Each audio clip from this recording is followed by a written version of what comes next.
Hey, good morning, everybody. It's Saturday at Electric Forest. You got Joel and Phoenix with Sound and Silence, and I'm speaking with the one and only Joe Hertler with the Rainbow Seekers. Hi. What's up, Joe? How's it going? Very, very good. Very good. Happy to be here. Yeah, how's your Electric Forest experience? It's been great. I mean, yeah, it's just been really, really fun. The whole band was able to come this time, aside from like just sticking around for the performance. But yeah, everyone's here and they're all camping. All the girlfriends came, and it's been like, I feel like a little family vacation. It's not often that we have like a whole weekend to just hang.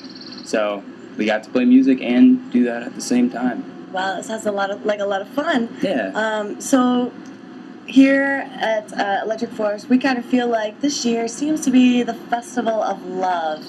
And since your girlfriend's here, Caitlin, tell us a little bit about what that would mean to you, and maybe how you might spin the Festival of Love while you're here.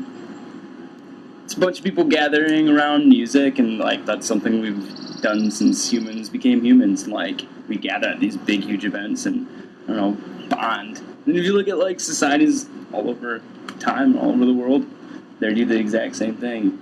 Get together with your friends, listen to some music, and party, and in that process form these tight social bonds that keep the human race alive and going. So I'm sure some people will meet here and get married and have some kids and hopefully Come raise back some to the healthy, forest, healthy bring people. the children back. Yeah, right? healthy, happy children, and bring them back. So that's. Is this your first Electric Forest? No, I went last year. Okay. I went. Let's see, Saturday and Sunday. Had a great time. Yeah, it's pretty nice being back, getting to play it this year though. So Yeah, well, always wanted to. You are in Michigan. I am. This is original Detroit. No, well, I have a lot of family that lives in the area. I'm Lebanese, so we kind of flock to immediate Metro Detroit. But I actually grew up like Orion and Pontiac is where I'd consider my home, and then I've been situated and satiated in Lansing for quite some time now. That is like a year. But a year. All right. So good place. There's 6 of you guys. Yes, correct? 7. 7 people. 7. Yeah. Okay. We're a big band. So maybe list off everybody's names and what everybody plays. Because let's start with you. You're a songwriter. I do. I write the songs and I let the band try to make it. They just do their thing. I don't tell them what to do by any means. But your songs have actually been labeled as timeless. Thank you. Did you know that?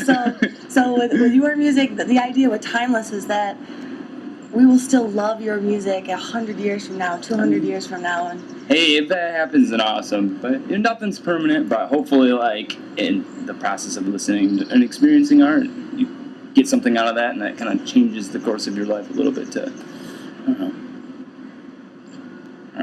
I don't know. I lost my train of thought on that one. So where do you get your inspiration? No, that's great. Yeah, where do you get your inspiration for your writing?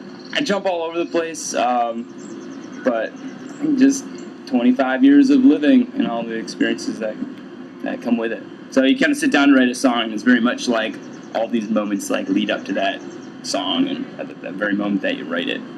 If you like sat down a half hour later, it'd probably be a totally different song. But yeah, it's just kind of they just sort of happen, and it's like everything leads up to that very moment that a song is created.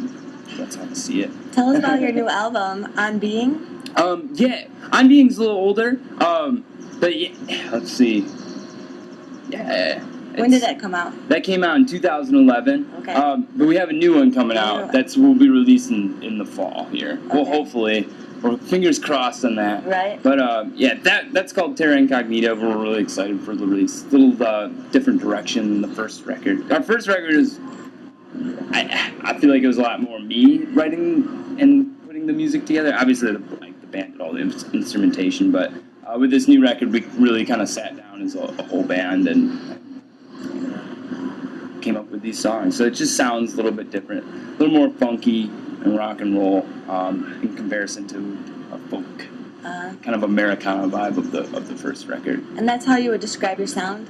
I don't know. We jump ships. I get bored with sound really quickly, so I don't know. We'll like jump and we'll head a certain direction for a little while and then just totally change. And I think we're at a point now where people like expect that with our music, so it's pretty cool.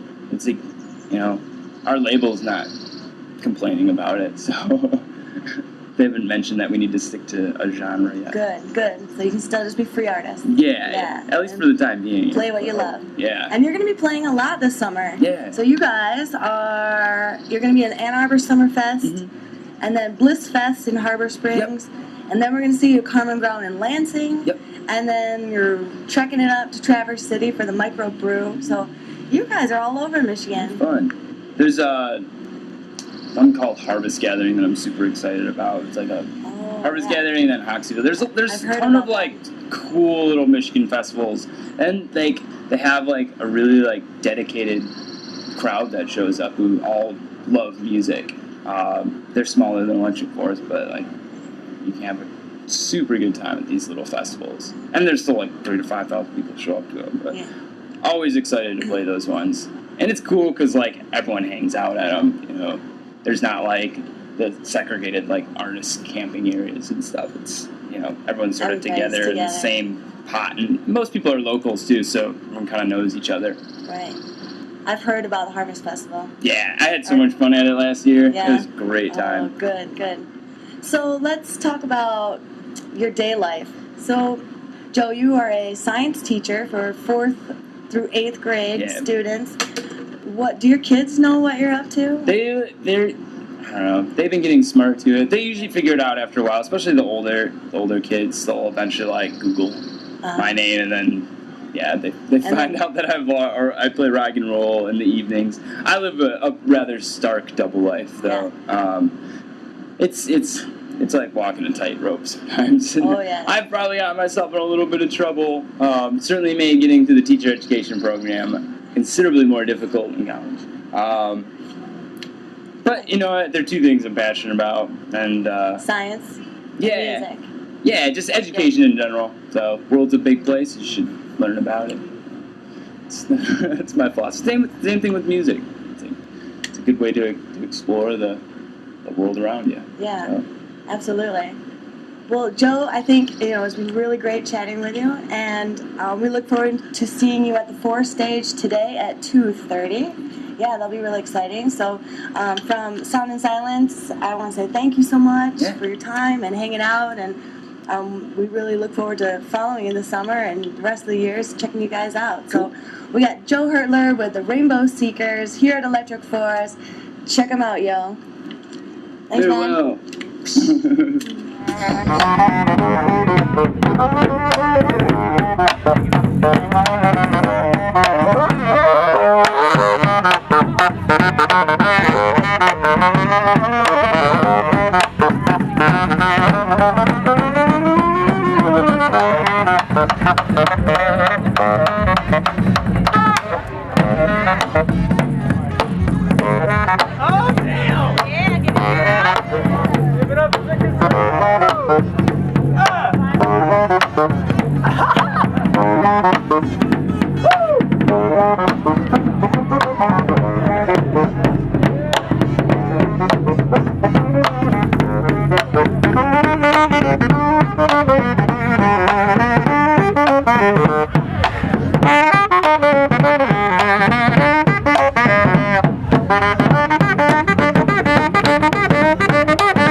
Ah!